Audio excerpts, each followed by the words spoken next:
Puji nama Tuhan. Selamat pagi semuanya.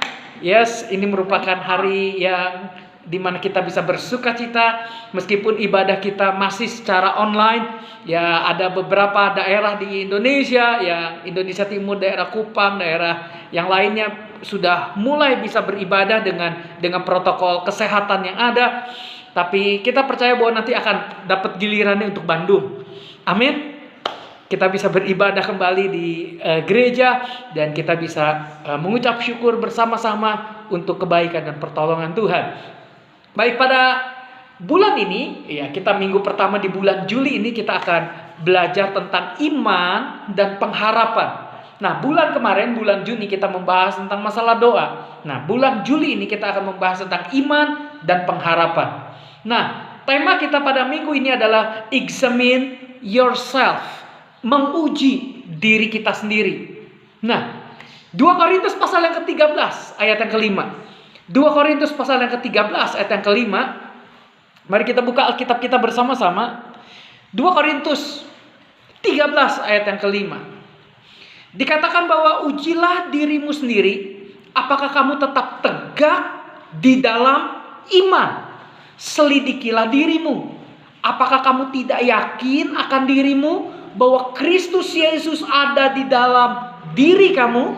Sebab jika tidak demikian, kamu tidak tahan uji. Nah, perhatikan baik-baik. Paulus tidak mengatakan bahwa ujilah dirimu secara berkala untuk memastikan kamu tetap selamat. No, Paulus tidak berkata seperti itu. Kita sudah diselamatkan oleh karya Kristus di kayu salib. Keselamatan yang Tuhan berikan kepada kita itu kekal. Nah, kita bukan mobil, kita bukan barang, kita bukan kendaraan, kita bukan subjek uji kelayakan kendaraan tahunan. Bukan. Uji yang dimaksud Paulus adalah untuk meneguhkan kembali apa yang telah kita ketahui. Makanya ada kata, tidak tahukah kamu bahwa Kristus ada di dalam kamu. Jadi Kristusnya udah ada di dalam diri kita. Tapi tidak tahukah kamu, untuk meneguhkan kembali apa yang kita sudah tahu bahwa Kristus ada di dalam diri kita. Nah, Paulus ingin kita tahu bahwa Kristus ada di dalam diri kita masing-masing. Pada saat kita percaya, pada saat kita terima Yesus, Kristus ada di dalam diri kita. Roh Kudus ada di dalam diri kita. Nah, kita perlu mengetahui kembali untuk kita bisa make sure, untuk kita bisa sungguh-sungguh kita bisa melihat kepada diri kita sendiri. Nah, Paulus mengatakan beberapa kali bahwa kita adalah menjadi kesatuan di dalam karya Kristus Yesus. Itu dalam 1 Korintus 1 ayat yang ke-5 dan ayat yang ke-30. Dalam 2 Korintus 5 ayat yang ke-21 juga. Itu dikatakan bahwa kita menjadi kita dalam kesatuan dengan Kristus Yesus. Nah, selain itu kita juga dikuduskan di dalam Kristus. Jadi kita percaya bahwa ketika kita menerima Yesus sebagai Tuhan dan Juru Selamat, darah Kristus menguduskan kita, mengampuni segala dosa dan pelanggaran kita. Dan karena itu dijelaskan dalam 1 Korintus 1 ayat yang kedua, dan juga tubuh kita adalah bait Roh Kudus. 1 Korintus 6 ayat 19. Jadi kalau kita ngerti status kita, siapa diri kita, maka kita akan sungguh-sungguh kita harusnya yakin dan kita bisa tahan uji ketika Tuhan menguji kita. Apakah Kristus betul-betul ada di dalam diri kita? Nah, jadi gini konteksnya. Kenapa Paulus katakan ujilah dirimu sendiri, apakah kamu tetap tegak di dalam iman. Selidikilah dirimu, apakah kamu tidak yakin akan dirimu bahwa Kristus Yesus ada di dalam diri kamu. Sebab jika tidak demikian, kamu tidak tahan uji. Konteksnya adalah pada saat itu ada orang Korintus yang usil, yang mempertanyakan Paulus. Benarkah Paulus itu rasul? Dia pikir dia itu siapa Paulus? Lalu akhirnya Paulus menjawab mereka, berhenti menguji aku, uji saja diri kalian sendiri. Jadi, jadilah siapa diri kalian di dalam Kristus dan berhentilah untuk saling menghakimi. Nah, kita tahu bahwa jemaat Korintus banyak membuat Paulus khawatir sebenarnya. Memang jemaat ini memang kontroversial di antara jemaat-jemaat yang lain. Di satu pihak mereka menunjukkan gairah rohani yang luar biasa, terutama dalam kehausan akan karunia-karunia roh yang spektakuler. Wah, karunia ini, karunia ini, karunia ini. Wah, banyak sekali karunia. Tapi di lain pihak, kehidupan moral mereka sangat duniawi. Makanya pola pikir mereka tidak lagi kepada Kristus, sehingga akhirnya pandangan-pandangan filsafat masuk. Saat itu pandangan filo yang masuk dan akhirnya memecah belah gereja menjadi 4 bagian. Mereka terlalu mementingkan karunia rohani, tetapi mereka tidak mementingkan kasih. Nah, itu dia. Kenapa gereja-gereja banyak yang pecah? Karena gereja terlalu banyak menekankan karunia roh, tidak diimbangi dengan kasih. Makanya Paulus jelaskan dalam 1 Korintus 12 tentang karunia roh, 13 penekanannya tentang kasih. Pasal 13, untuk supaya tidak salah paham, Paulus jelaskan lagi di pasal 14. Sekali lagi tentang karunia roh, supaya tidak salah paham. Di situ diajarkan juga tentang peraturan-peraturan dalam jemaat. Bagaimana berbahasa roh, bagaimana bernubuat dan segala macam. Supaya gereja tidak kacau, supaya gereja tidak amburadul. Tapi gereja tetap berada dalam koridor-koridor yang baik. Nah, jemaat Korintus, kehidupan moral mereka sangat duniawi. Juga keterbukaan mereka kepada pengajar-pengajar palsu itu membuat mereka berada dalam bahaya, sehingga mereka tidak bertahan dalam iman mereka. Nah, Paulus mendesak mereka, "Hei, periksa diri, introspeksi diri. Sebab jika kamu tidak tahan uji," gitu kan? Ya, sebab kamu tidak bertahan, ya kamu nggak akan tahan uji. Karena iman kamu ya hanya sekedar ya tahu tentang Yesus doang. Ketika ada ujian, nggak tahan iman. Nah, maksud Paulus adalah bukan hanya sekedar tahu tentang doktrin. Tahu doktrin itu baik, yes. Dan bergairah akan karunia-karunia rohani, yes. Tetapi untuk memastikan bahwa sebenarnya gini, Kristus benar-benar ada nggak di dalam diri mereka? Hanya hubungan real jemaat dengan Kristus yang akan memampukan kita untuk kita sebagai jemaat Tuhan tahan uji. Untuk kita bisa menjaga kemurnian dan tidak berbuat apa yang tidak benar. Kita tidak sembarangan untuk kita berbuat dosa. Mereka seharusnya jemaat Korintus melihat bahwa Paulus itu memang sudah tahan uji. Sebagai rasul, ia telah melalui berbagai macam ujian. Kalau kita lihat dalam 1 Korintus 11 ayat yang ke-26 sampai pasal 12 ayat yang ke-6, bagaimana Paulus disiksa, Paulus didera, dicambuk, mengalami karam kapal. Banyak penderitaan. Paulus tahan uji. Dia adalah rasul yang bertahan sampai akhirnya, sampai ketika surat terakhirnya 2 Timotius dia tulis sebelum dia harus dipenggal di kota Roma. Karena apa? Karena memberitakan Injil. Paulus bertahan, Paulus berjuang dalam imannya. Nah, Paulus berharap gini, "Hei, jemaat Korintus, kamu pun harus sungguh-sungguh tahan uji." Sayangnya, kemurnian Paulus itu tidak dilihat dengan tepat oleh jemaat Korintus.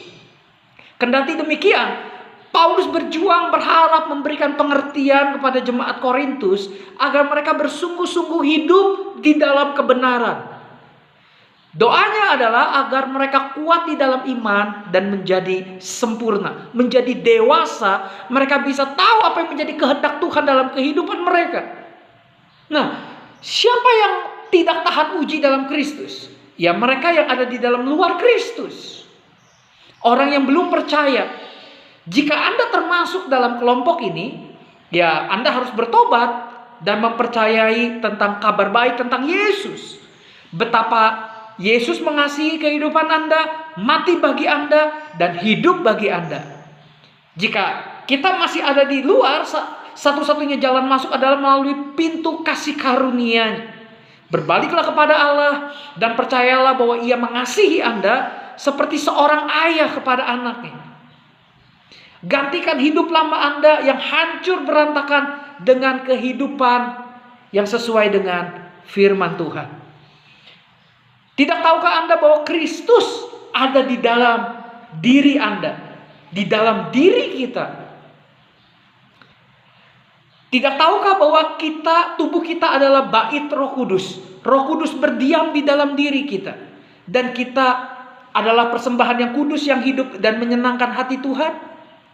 Saat kita menguji diri kita sendiri, lihatlah Kristus Yesus yang ada di dalam diri kita. Dialah sumber hidup kita. Yesuslah sumber hidup kita. Menjadi satu dengan Dia berarti kita sama ambil bagian dalam kekudusannya Kristus. Itu dalam 1 Korintus 1 ayat ke-30. Kita berkenan, hidup kita berkenan dan kita bisa menyenangkan hati Tuhan.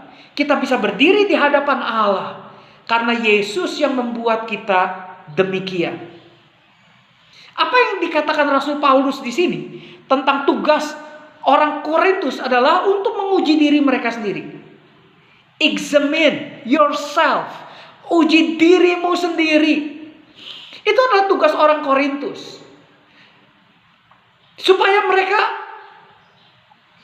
tidak hanya sekedar menyebut diri mereka sebagai pengikut Kristus, tetapi mereka uji diri mereka itu berkaitan dengan keadaan rohani mereka. Apakah saya adalah makhluk rohani? Apakah saya sudah rohani dalam kehidupan saya?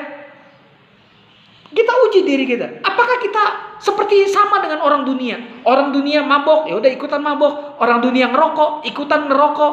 Orang dunia main dengan perempuan-perempuan pelacur, ikut main dengan perempuan pelacur. Apakah seperti itu? Uji diri kita sendiri. Apakah kita tetap tegakkan di dalam Tuhan?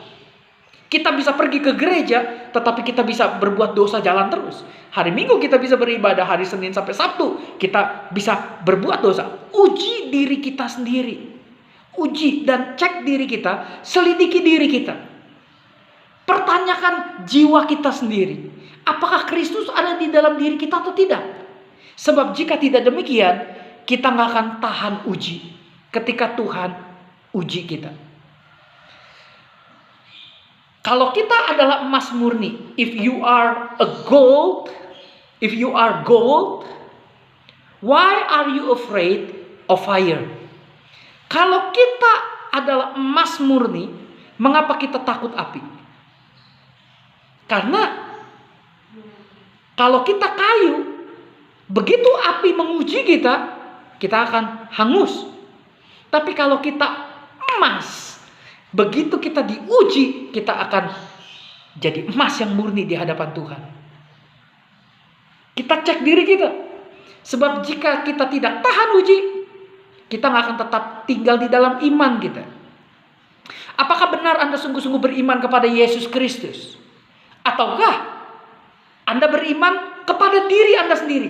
Nggak usah percaya Yesus, saya bisa kok kerjakan sendiri. Saya bisa kok dengan kepintaran saya, dengan pekerjaan saya bisa kumpulkan uang untuk saya bisa hidup. Kenapa saya harus percaya kepada Yesus? Nah, apakah kita sungguh-sungguh beriman gak kepada Yesus Kristus? Ataukah kita beriman kepada diri kita sendiri? Hanya diri kita sendiri yang bisa menjawabnya. Nah, sebenarnya menguji diri sendiri, ini adalah satu perintah yang sangat penting untuk kita lakukan dari waktu ke waktu, untuk kita bisa mengintrospeksi diri kita, self-examination. Sokrates yang hidup 400 tahun sebelum Kristus lahir mengeluarkan satu kalimat seperti ini. An unexamined life is not worth living. Hidup yang tidak diteliti sendiri atau yang tidak diuji adalah hidup yang tidak layak untuk dihidupi.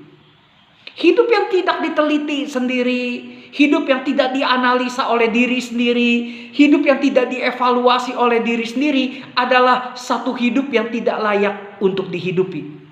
Itu kalimat dari Sokrates. Saya percaya Sokrates melihat bahwa manusia sesungguhnya memiliki potensi, bukan hanya sekedar hayalan, bukan kepada mimpi, bukan kepada tahayul, juga menyembah kepada dewa-dewa. Itulah sebabnya Sokrates tidak terlalu percaya kepada hal seperti itu dan menganggap kepercayaan seperti itu adalah tahayul. Ya karena memang orang-orang Yunani kan percaya kepada hal yang logos, yang masuk akal. Nah, maka dari itu dia mau manusia jangan menjalani hidup tanpa memikirkan maknanya. Dan jangan menjalani hidup tanpa meneliti, mengevaluasi, mencapai potensi diri sepenuhnya. Nah, tapi sayangnya diri manusialah yang menjadi pusat atau sentral di dalam pemikirannya Sokrates. Tapi saya tidak mau kita setuju dengan pandangannya Sokrates, sehingga akhirnya kita jatuh dalam penilaian diri kita dan akhirnya kita berpusat kepada diri sendiri, yaitu egosentrisme atau antroposentrisme. Ketika kita menjadikan diri kita pusat atau sentral, apa yang menjadi pencapaian kita, apa yang kita raih, apa yang kita evaluasi diri, semuanya diukur dari perspektif diri kita sendiri. Jadi yang tolak ukurnya adalah kita, bukannya Yesus Kristus sebenarnya. Bukan seperti itu cara anak-anak Tuhan menilai diri sendiri. Makanya Sokrates terlalu menekankan kepada diri sendiri. Nah, kita harus melihat apakah kamu tetap tegak di dalam Kristus. Sebab jika tidak demikian, kita nggak akan pernah tahan uji. Paulus katakan, examine yourself to see if your faith is genuine. Apakah imanmu asli atau tidak? Atau imanmu palsu? Test yourself. Surely you know that Jesus Christ is among you. If not, you have failed the test of genuine faith. Sebab jika tidak tahan uji, jika kita gagal dalam tes, maka kita akan gagal dalam tes atau ujian iman yang asli. Katakan kepada Tuhan, apakah diri kita siap diuji oleh Tuhan? Tidak perlu takut, sebab pengujian itu akan membuktikan iman kita sejati atau tidak. Kita akan takut diuji kalau memang kita tidak sejati. Kita tidak siap, kita bermain-main, masih berada di dalam zona abu-abu. Ya, terang tidak, gelap tidak. Ya, suci tidak, berdosa tidak. Ya, tengah-tengah saja. Kita akan takut diuji kalau memang iman kita tidak sejati. Karena kita tidak siap dan kita akan gagal. Tetapi kita bukan orang-orang yang takut. Kita katakan bahwa kita adalah anak-anak Tuhan yang sejati di dalam Tuhan. Jadi apapun kesulitan yang kita alami itu adalah ujian iman yang hanya memurnikan iman kita. Untuk kita introspeksi. Begitu kita ada masalah, kita cek diri kita. Tuhan, saya menghadapi masalah. Apakah yang saya lakukan pertama kali adalah cari Tuhan? Ataukah cari orang lain? Pada saat kita susah, apakah kita mencari Tuhan? Atau kita cari pertolongan orang kaya? Kita cari pertolongan manusia? Kita uji diri kita. Kalau kita cepat-cepat cari pertolongan manusia, kita gak akan tahan uji. Meskipun Yesus tinggal di dalam diri kita. Meskipun kita percaya Yesus. Tapi yang Tuhan mau adalah ketika kita mengalami masa-masa yang berat, masa-masa yang sukar, kita diuji oleh itu, kita tetap bertahan, kita akan tetap cari Tuhan. Meskipun resikonya kita kekurangan, kita mati kelaparan atau apapun, kalau kita sungguh-sungguh beriman kepada Tuhan, kita akan melihat bahwa burung di udara saja Tuhan pelihara, terlebih lagi kita anak-anaknya. Jadi jangan takut ketika kita mengalami ujian dari Tuhan. Oke? Jadi jangan takut ketika Tuhan mencoba kita. Bukan mencobai. Mencoba dan mencobai beda. Mencoba itu artinya to try, to test, to prove. Tapi kalau mencobai itu temptation. Itu tempted. Itu hanya dilakukan oleh iblis. Tuhan tidak mencobai kita. Tapi Tuhan mencoba kita. Sampai sejauh mana kita tetap beriman kepada Tuhan. Sampai sejauh mana kita tetap tegak di dalam iman kepada Tuhan. Makanya lalui semuanya. Tidak mudah ketika kita harus mengalami ujian-ujian iman dalam kehidupan kita. Tapi kalau kita bisa melaluinya, kita akan timbul seperti emas yang murni. Kita akan sungguh-sungguh menjadi anak-anak Tuhan yang memuliakan nama Tuhan. Jadi jangan takut untuk kita menghadapi kesulitan apapun. Percayalah bahwa Tuhan selalu beserta dengan kehidupan kita. Firman-Nya yang kita baca setiap hari itu yang akan menuntun kehidupan kita. Sehingga akhirnya kita tahu arah hidup kita mau kemana. Kita kuat kita percaya apa yang dikatakan firman Tuhan dan bukan keadaan, bukan perkataan orang lain yang seringkali melemahkan iman kita, kita akan tetap kuat di dalam anugerah Tuhan. Dan ketika aku diuji, aku akan timbul seperti emas murni. Biarlah ini bisa menolong kehidupan kita untuk kita bisa menjadi anak-anak Tuhan yang sejati, dan kita akan sungguh-sungguh hidup di dalam kebenarannya Tuhan. Mari kita berdoa bersama-sama.